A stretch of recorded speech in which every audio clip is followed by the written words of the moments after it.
All right, the next few fundamental problems, what I'd like to do is to just sort of outline each one, give you a few pointers. They're very straightforward. They're very much like the first two that we looked at in some detail.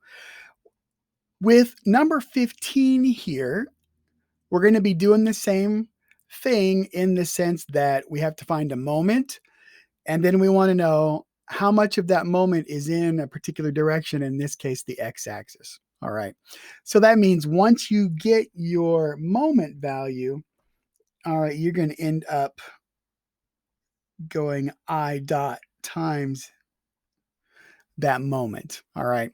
And I think what I would do is just set up a moment arm there from the origin, since our axis of interest is the x-axis. Okay, remember we got to start on that axis and come out to our point of application for our force. The only other thing to watch out for this one is recognize that when they tell you what the force is, it's 200 newtons, but they're giving it to you with direction cosines. Okay, so you might need to take a quick look at that to get yourself back up to speed on those.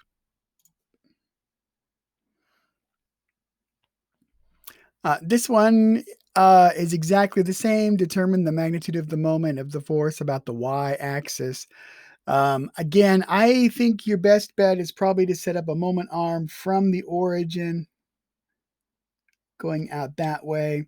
And then what you're going to end up doing is dotting that with the j hat vector to get the moment around the y-axis. Okay, so that one should be real straightforward for you. Okay, this one's a little bit different, but if you sort of strip everything away, you can see it's not anything different, actually. All right, it says determine the moment of the force such and such about the AB axis. Express the result as a Cartesian vector. Okay, so first let's identify the axis of interest, which sort of strangely is on this diagonal on the bottom of the box there.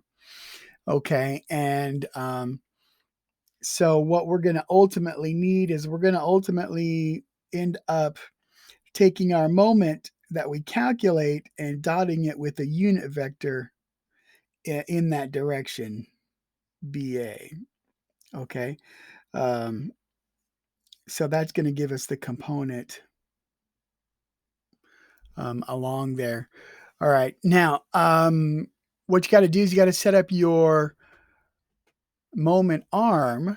Okay, that vector, what we've been calling R. And what we've been doing is we've been going from the origin out to the point of application, and it's worked really well for us so far, except this time that's a disaster. That's not going to work at all.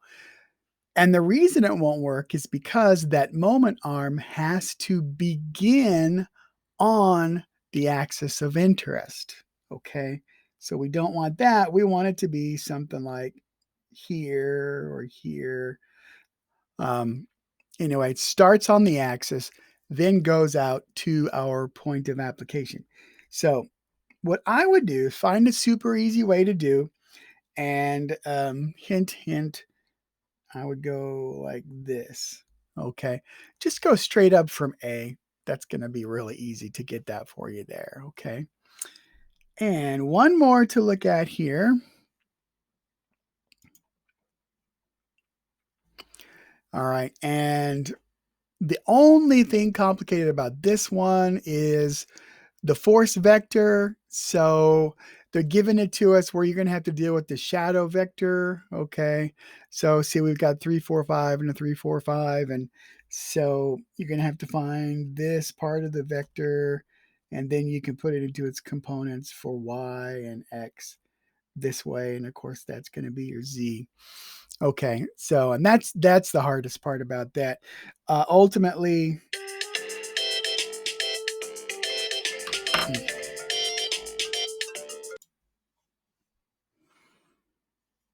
sorry about that. I got it, had that call come in. But anyway, you've seen this many times now. So to get mx, we're going to go I hat times m, and my, we'll do j hat dotted with m. And then finally, the z component is going to be your k dotted with m.